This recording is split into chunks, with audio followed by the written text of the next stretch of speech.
वक्त से लड़कर जो नसीब बदल दे, कि वक्त से लड़कर जो नसीब बदल दे, इंसान वही जो अपनी तकदीर बदल दे। कल क्या होगा कि कल क्या होगा कभी मत सोचो, कि कल क्या होगा कभी मत सोचो, क्या पता कल वक्त खुद अपनी तस्वीर बदल दे। कैसे हो 10th क्लास के होनहार छात्रों। आज की क्लास में हम लोग एक्टिव वॉइस तथा पैसिव वॉइस के साधारण तरीकों से समझेंगे और इसके कुछ एग्जाम्पल भी करेंगे, बिल्कुल साधारण तरीके से। तो चलिए स्टार्ट करते हैं बिना देरी के। सबसे पहले जो हमारे अंग्रेजी भाषा में वॉइस दो प्रकार की होती है। वॉइस का मतलब होता है आवाज़। आवाज़ कितनी प्रकार की होती है? दो प्रकार की। फर्स्ट कौन? Active voice. Second passive voice. यानी एक्टिव वॉइस पैसिव वॉइस क्या होते हैं?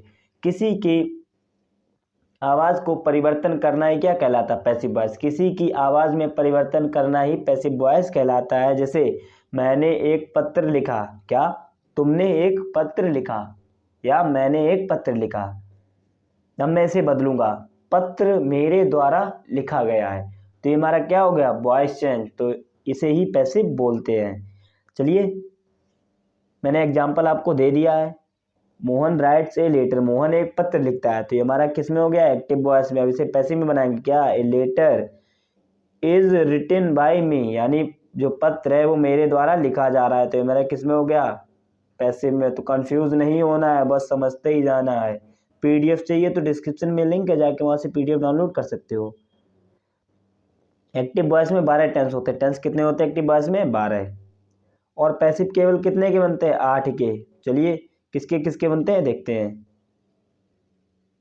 सिंपल प्रेजेंट, अगर सिंपल प्रेजेंट में हेल्पिंग वर्ब डू डज हो या एस ए आई एस हो, तो उसे किस में बदलेंगे? इज एम आर में। प्रेजेंट अगर कंटिन्यूअस हो तो इज एम आर, यानी हमारी प्रेजेंट कंटिन्यूअस की helping verb is am are होती है, तो उसे जब पैसिव बनाते समय तो उसे किस में बदलेंगे? तो उसे बदलेंगे am been, is being, are being, तीनों में हेल्पिंग वर्ब के बाद बीइंग जोड़ेंगे। Next present perfect, present perfect की हेल्पिंग वर्ब होती है क्या? Has have. अगर हैज हैव को पैसिव बनाते समय किस में बदलेंगे? तो उसे बदलेंगे हैज बीन और हैव बीन। नेक्स्ट है सिंपल पास्ट, यानी पास्ट इंडेफिनिट। पास्ट इंडेफिनिट को किस में बदलेंगे? सर या तो वर्ब की सेकंड फॉर्म होगी वाक्य में, या तो डिड होगा, तो उसे बदलेंगे बाज या बर में। अगर पास्ट कंटिन्यूअस होगा तो उसमें होगा बाज या बर, तो उसमें उसे बदल देंगे किसमें? बाज बीइंग या बर बीइंग में। नेक्स्ट पास्ट परफेक्ट, इसकी हेल्पिंग वर्ब होगी हैड, इसे बदलेंगे हैड बीन। कैसे बदलेंगे? कब टेंस में बीइंग लगाना है, कब क्या लगाना है, आगे समझेंगे। नेक्स्ट है फ्यूचर इंडेफिनिट, यानी फ्यूचर इंडेफिनिट बिल सेल को बदलेंगे बिल बी सेल बी। अब एक और रह गया हमारा फ्यूचर परफेक्ट, जो कि इसमें आया नहीं है। फ्यूचर परफेक्ट होगी बिल हैव सेल हैव, उसे बदलेंगे बिल हैव बीन और सेल हैव बीन में। चलिए change into pronoun, active voice में कौन से प्रोनाउन चेंज करने हैं पैसिव बनाते समय? फर्स्ट है आई। आई को पैसिव में ले जाते समय किस में बदल देंगे? बाय मी में। वी है तो वी को बदल देंगे अस में। यू है तो यू को यू में ही रहने देंगे, नो चेंज। ही को बदलेंगे बाय हिम में। अगर सी होगा लड़की तो उसे बदलेंगे बाय हर में। इट का इट ही रहेगा, दे का देम। ये तो हो गए हमारे प्रोनाउन, इन्हें कैसे बदलना है? चलिए ठीक है। हमारा इंटेरोगेटिव, जब प्रश्नवाचक शब्द when, what, where, how, why आदि शब्द हों तो इन शब्दों को जैसा का तैसा ही लिख देते तथा शेष परिवर्तन पूर्व नियम के अनुसार करते हैं। क्या? WS फैमिली को जैसा का तैसा ही लिख देते हैं। वो एग्जाम्पल में समझ लेना, अभी बस पढ़ते जाओ। अगर आपको इसकी PDF चाहिए तो डिस्क्रिप्शन में लिंक दे दूंगा, वहां से आप डाउनलोड कर सकते हो। तथा अंत में किसका? प्रश्नवाचक का चिन्ह लगाते हैं। जब वाक्य में हु दिया हो तो उसे किस में बदल देते? बाय होम में। क्लियर? चलिए अब सारे टेंस के 8 टेंस पैसिव वॉइस में बनते हैं, तो 8 टेंस के 3-3 एग्जाम्पल देख लेते हैं। कितने? Simple, negative, interrogative. फर्स्ट जो है हमारा प्रेजेंट इंडेफिनिट का सिंपल, ही फ्लाइज ए काइट, ये किसमें है? एक्टिव वॉइस में। वॉइस को बदलना ही क्या कहलाता है? Passive voice. यानी किसी की आवाज में परिवर्तन क्या कहलाता है? Passive voice. एक बार और, किसी की आवाज में परिवर्तन क्या कहलाता है? Passive voice. तो कंफ्यूज नहीं होना है, कोई आपसे पूछे वॉइस क्या होता है, आप कहना कोई पूछे पैसिव वॉइस क्या होते हैं, तो आप कहना किसी भी वॉइस में परिवर्तन को ही पैसिव वॉइस कहते हैं। अगर वो पूछते कैसे, तो आप कहना राम खाना खाता है, उसे पैसिव में बनाओ।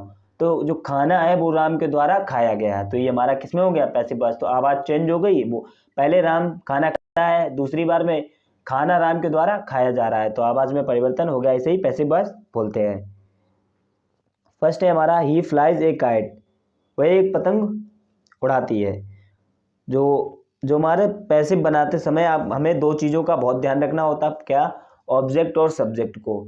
यानी जो हमारा एक्टिव वॉइस का ऑब्जेक्ट है, एक्टिव वॉइस का ऑब्जेक्ट, वो पैसिव बनाते समय वो सब्जेक्ट की तरह काम करेगा। यानी हमारा जो यहाँ ये सब्जेक्ट है, सॉरी ऑब्जेक्ट है, तो पैसिव बनाते समय हम इसे सब्जेक्ट की जगह ले आएंगे। तो सब्जेक्ट की जगह क्या, ऑब्जेक्ट हमारा सब्जेक्ट की जगह आ गया, यानी एक्टिव वॉइस का ऑब्जेक्ट पैसिव बनाते समय सब्जेक्ट की जगह काम करेगा। एक काइट अगर प्रेजेंट इंडेफिनिट है, सिंपल प्रेजेंट है, तो उसकी हेल्पिंग वर्ब क्या हो गई, यस या यस हो गया है, डू डज। तो यहाँ क्या है, यस, तो उसे प्रेजेंट कंटिन्यूअस में मतलब क्या होगा, ए काइट इज, क्योंकि सब्जेक्ट हमारा एक वचन है तो इज होगा। इसके बाद वर्ब की थर्ड फॉर्म, इंपॉर्टेंट चीज, पूरे पैसिव वॉइस में वर्ब की थर्ड फॉर्म ही लगेगी, no ING form, no first form, no second form, only third form use. तो द काइट इज फ्लाइज की थर्ड फॉर्म क्या होती है, फ्लोन, फ्लोन मतलब उड़ना। ही को बदलेंगे प्रोनाउन में उधर ले जाके तो किस में बदल जाएगा, बाय हिम में, तो क्लियर हो गया। निगेटिव है हमारा, अगर आपको अभी भी डाउट है तो आप कमेंट सेक्शन में कमेंट कर सकते हो, उसका आपको सॉल्व मिल जाएगा। सेकंड है हमारा negative, she does not write letters, वह पत्र नहीं लिखती है। क्लियर।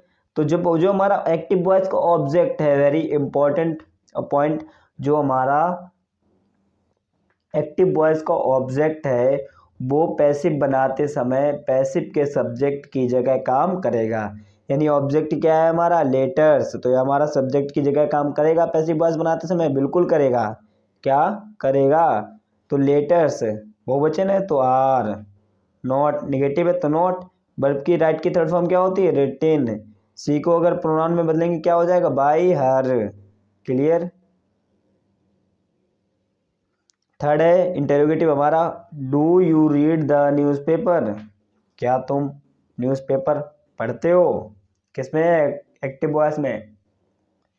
मैंने क्या बताया था अभी, एक्टिव वॉइस का जो ऑब्जेक्ट है, क्या है, ऑब्जेक्ट पैसिव बनाते समय वो सब्जेक्ट की जगह काम करेगा। तो अभी इसे नहीं पकड़ना है, अभी पकड़ना है आपको डू, प्रेजेंट इंडेफिनिट है तो कंटिन्यूअस, कंटिन्यूअस में हेल्पिंग वर्ब क्या होती है, इज एम आर। हमें देखना है जो हमारा ऑब्जेक्ट है वो एक वचन है या बहुवचन है। अगर हमारा ऑब्जेक्ट एक वचन है तो इज लगाएंगे, अगर बहुवचन है तो आर लगाएंगे। अगर ऑब्जेक्ट हमारा आई है तो क्या लगाएंगे, एम। तो क्या है हमारा एक वचन है ऑब्जेक्ट, तो एक वचन के साथ इज लगाते हैं, इसके बाद ऑब्जेक्ट को सब्जेक्ट की जगह, तो क्या हो जाएगा, the newspaper is the newspaper. Read की थर्ड फॉर्म रीड, यू को बदलेंगे किसमें, बाई यू में। एक्टिव वॉइस के सब्जेक्ट को पैसिव वॉइस के ऑब्जेक्ट में बदलेंगे, क्या हो जाएगा, बाई यू। नेक्स्ट है प्रेजेंट कंटिन्यूअस,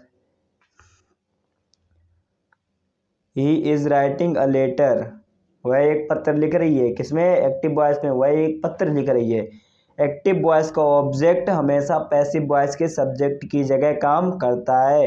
ए लेटर क्या है हमारा एक्टिव वॉइस में, ऑब्जेक्ट। अब इसे पैसिव बनाते समय ये कहाँ आएगा, सब्जेक्ट की जगह, तो क्या आ गया पैसिव वॉइस में, ए लेटर कहाँ है, सब्जेक्ट की जगह। प्रेजेंट कंटिन्यूअस है, is being, am being, are being. तो ए लेटर एक वचन है तो क्या हो जाएगा, इज बीइंग। राइट की थर्ड फॉर्म रिटेन, वर्ब की सदैव थर्ड फॉर्म लगेगी, आठों टेंसों में थर्ड फॉर्म ही लगेगी, no second form, no first form. Clear. ई को जब बदलेंगे एक्टिव वॉइस के सब्जेक्ट को पैसिव वॉइस के ऑब्जेक्ट के अनुसार तो किसमें बदल जाएगा, बाई हिम में। नेक्स्ट है हमारा, the boys are not learning the poem, जो लड़के हैं वो कविता नहीं पढ़ रहे हैं, तो क्या हमारा एक्टिव वॉइस का ऑब्जेक्ट, मैं बार बार बोल रहा हूँ, एक्टिव वॉइस का ऑब्जेक्ट जहन दिमाग में छाप लेना, एक्टिव वॉइस का ऑब्जेक्ट पैसिव वॉइस के सब्जेक्ट की तरह, सब्जेक्ट की जगह काम करता है। तो क्या है हमारा ऑब्जेक्ट? द पोएम एक वचन है तो एक वचन के साथ इज, नॉट है तो नॉट लगाएंगे, इज नॉट बीइंग, इसके साथ बीइंग। लर्निंग की थर्ड फॉर्म क्या होती है? लर्नड। एक्टिव वॉइस के सब्जेक्ट को पैसिव वॉइस के ऑब्जेक्ट के अनुसार बदलेंगे तो क्या हो जाएगा? बाय द बॉयज, क्योंकि यहाँ कोई नाम नहीं, ना कोई ही सी, कोई प्रोनाउन नहीं है। नेक्स्ट है हमारा हु सिंगिंग ए सॉन्ग। मैंने बोला था हु, जब हु शब्द दिया हो तो उसे बाय हुम में परिवर्तित कर देते हैं। तो बाय हुम एक वचन है तो is a song being sung. Clear. अब है हमारा present perfect tense. I have written the essay, मैं एक पत्र लिख चुका हूँ। ये हमारा किसमें? एक्टिव वॉइस में। अगर इसे हम पैसिव में बनाएंगे तो क्या है? इसके ऑब्जेक्ट को ही पैसिव वॉइस के सब्जेक्ट की जगह रखेंगे। मैं बार बार बोल रहा हूँ। तो क्या हो गया? या सॉरी, यहाँ द एसे है तो यहाँ क्या होगा? एसे। यहाँ लेटर है, क्या है? Essay. The essay has been written by me, क्या होगा? यहाँ एसे, लेटर नहीं होगा। क्लियर। नेक्स्ट है हमारा negative. You have not stolen the watch, तुम वॉच नहीं चुरा चुके हो। क्या होगा? जो हमारा एक्टिव वॉइस का ऑब्जेक्ट है वो सब्जेक्ट की तरह, ऑब्जेक्ट क्या है? The watch. द वॉच क्या है? एक वचन। सब्जेक्ट एक वचन है हमारा, तो एक वचन के साथ हैज़ नॉट बीन, क्योंकि हैव नॉट है। जब हमें प्रेजेंट परफेक्ट है तो उसे किस में बदलेंगे? प्रेजेंट परफेक्ट कंटिन्यूअस, यानी हैज़ बीन, हैव बीन में। तो हैज़ नॉट बीन वर्ब की थर्ड फॉर्म है तो यहाँ वर्ब की थर्ड फॉर्म ही प्रयुक्त होगी। तो अब बाय यू। थर्ड है हमारा interrogative. What you we done today, very important है क्योंकि आपको इंटेरोगेटिव समझने में थोड़ा दिक्कत आएगी। तो क्या है? जब डब्ल्यू एस फैमिली यानी वाट वेयर वाई जो भी डब्ल्यू एस से स्टार्ट हो तो उसे जैसा कहा तैसा ही लिख देते। पूर्व परिवर्तन बचे हुए नियम के अनुसार लिखते हैं। क्या? व्हाट को जैसा कहा तैसा ही लिख दिया। अभी देखना, has been done by you today, वैसा ही लिख दिया जैसा प्रेजेंट इंडेफिनिट कॉन्टिन्यूअस और परफेक्ट में लिखा। नेक्स्ट है हमारा पास्ट इंडेफिनिट। क्या? Past indefinite. He helped me, उन्होंने मेरी सहायता की। ये हमारा किसमें? एक्टिव वॉइस में। एक्टिव वॉइस का ऑब्जेक्ट पैसिव वॉइस में। अगर मी है तो यहाँ और इधर जाएगा, सब्जेक्ट की जगह क्या हो जाएगा? आई। तो आई के साथ क्या लगाते? बाज। प्रेजेंट इंडेफिनिट का टेंस जब पैसिव में बदलेंगे तो किस में बदल जाएगा? कंटिन्यूअस में। कंटिन्यूअस की हेल्पिंग वर्ब क्या होती है? बाज या बर। एक वचन के साथ बाज तथा बहुवचन के साथ बर। आई के साथ भी बाज का ही प्रयोग करते हैं। तो आई वाज थर्ड फॉर्म क्या होती है? हेल्प की, helped by him. Clear. Next है हमारा she did not call the children. इसका जो ऑब्जेक्ट है वो हम सब्जेक्ट की जगह रखेंगे तो क्या हो जाएगा? The children. डिड नॉट यानी बर नॉट, बच्चे बहुत सारे हैं। नॉट। कॉल की थर्ड फॉर्म कॉल्ड, यानी एक्टिव वॉइस का सब्जेक्ट पैसिव वॉइस के ऑब्जेक्ट से बदलेगा, क्या हो जाएगा? By her. क्लियर। इंटरोगेटिव है हमारा did they not by oranges. क्या है? डिड, ऑरेंजेस बहुत सारे हैं, संतरे बहुत सारे हैं, तो क्या होगा? Were oranges not bought by them. Clear. अंत में प्रश्नवाचक का चिन्ह। अभी भी आपको डाउट है तो आप कमेंट सेक्शन में कमेंट कर सकते हो, क्या डाउट है उसके आपको डाउट क्लास मिल जाएगी। Past continuous. क्या? Past continuous. पास्ट कंटिन्यूअस है हमारा you were calling me at the gate, उन्होंने मुझे गेट पर कॉल की थी। क्या हो जाएगा? ये हमारे यहाँ कितने ऑब्जेक्ट हैं? दो दो। Me the gate. तो आपको जाहिर सी बात है जो हमारा ऑब्जेक्ट पहले आए, क्या जो पहले ऑब्जेक्ट आए, आप द गेट भी लगा सकते हो या मी भी लगा सकते हो। तो अगर आपको सरल तरीके से बनाना है तो जो हमारा पहले ऑब्जेक्ट आए तो उसे हमें लिखना है। तो पहले हमारा क्या है? मी को जब इधर लाएंगे कैसे में बदल जाएगा? आई। पास्ट कंटिन्यूअस हो उसकी हेल्पिंग वर्ब होती क्या? बाज बर। तो उसे किस में बदलेंगे? बाज बर, बाज बीइंग प्लस बर बीइंग में। तो आई के साथ क्या लगाते हैं? Was being. तो आई बॉज बीइंग कॉलिंग की third form called at the gate, इसे ऐसा ही लिख देना, at the gate by you. Clear. Next है हमारा निगेटिव, सोहन बाज नॉट गिविंग मी पेंसिल, यानी सोहन मुझे पेंसिल नहीं दे रहा था। इसे कैसे बनाएंगे, मी को जब इधर लाएंगे तो किस में बदल जाएगा, आई में। बाज नॉट है तो क्या बदल जाए, बाज, यहाँ नॉट बीइंग होगा, क्या होगा, नॉट बीइंग। गिविंग की third form given pencils by Sohan. Clear. Interrogative हमारा तीसरा, where was he placing the watch, यानी इसे जैसा कहा तैसा ही लिख देंगे।